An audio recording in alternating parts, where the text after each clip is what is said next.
Alright, so once again we've reached our maximum time limit, so let's continue with that final example in section 3.1 on using the limit definition of the derivative in order to do three things. Find the derivative at any point on f where it is differentiable, and find it specifically at the value x equals 1, and then let's figure out what the equation of the tangent line is at x equals 1.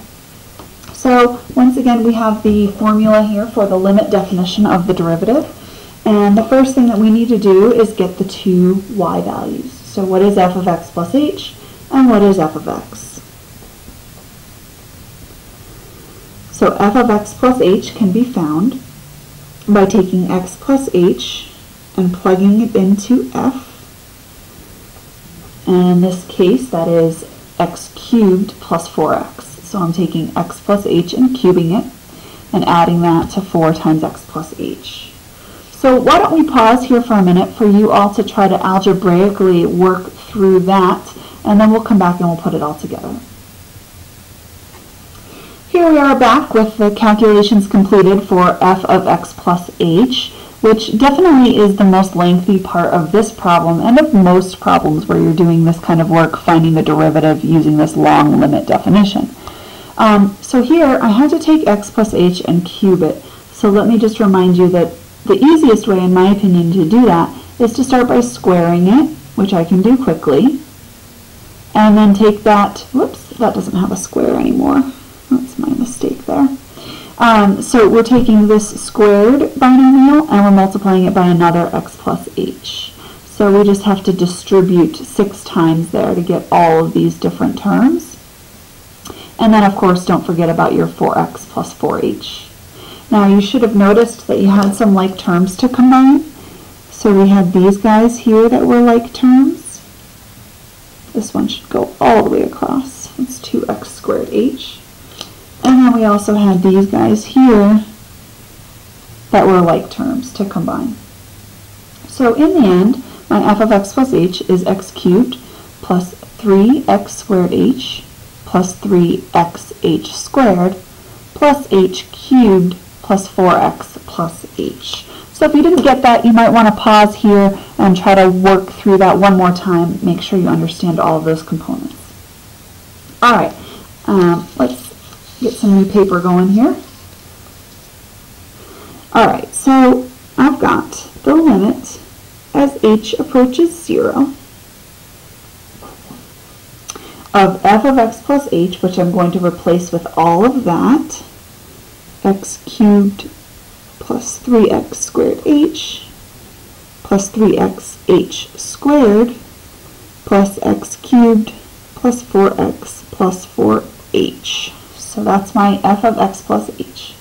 And what I want to do now is I want to subtract f of x. Now remember, f of x is just the original function itself. So I'm subtracting off, whoops, x cubed plus 4x. And my denominator for all of that is always just h. Alright, let's pause again for you all to do some algebra here. Start by subtracting in the numerator, and then let's divide everything by h. We are back with the simplified version here. So in the end, I've got a 3x squared term, 3xh, h squared, and 4.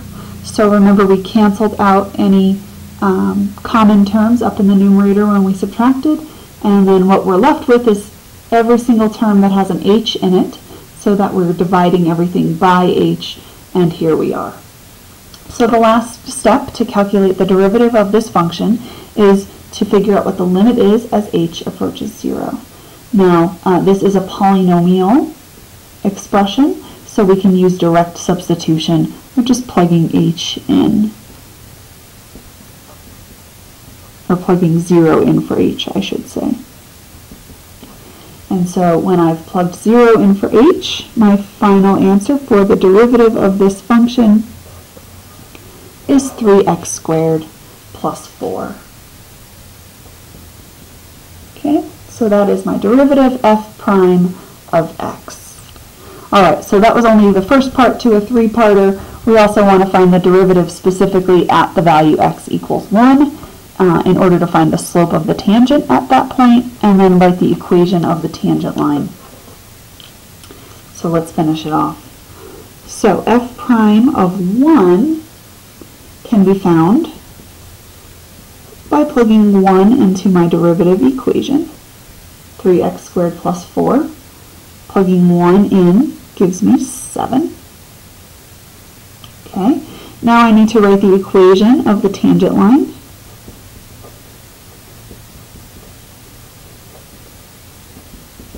And in order to do that, I'm going to use my point slope formula.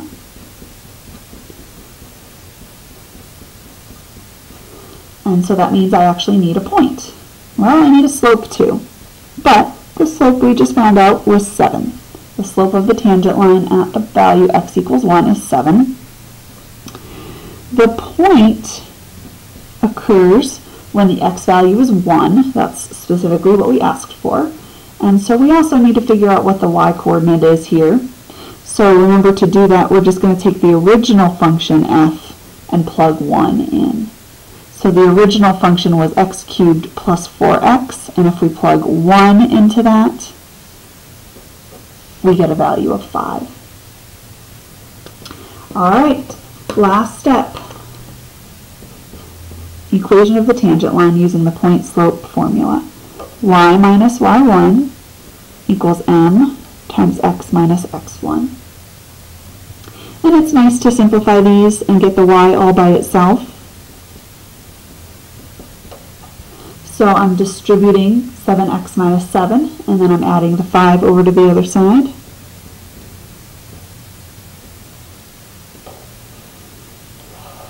And the equation of the tangent line at x equals 1 is y equals 7x minus 2.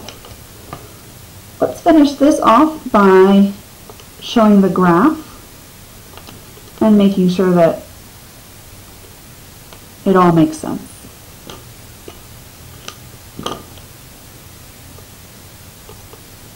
Alright, so I'm typing that into my calculator right now so that I can see the graph.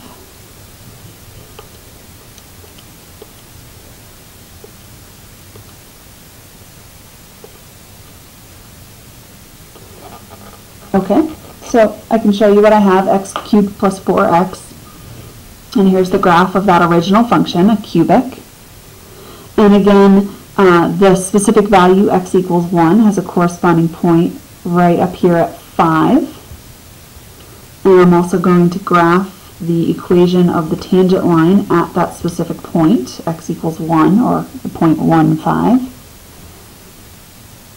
And that looks pretty good. That looks like the tangent equation here at the point 1, 5. Alright, so through all of that you've learned how to use the limit definition of the derivative in order to calculate the derivative at any point on a graph, and then also to calculate it at a specific point, as well as getting the equation of the tangent line.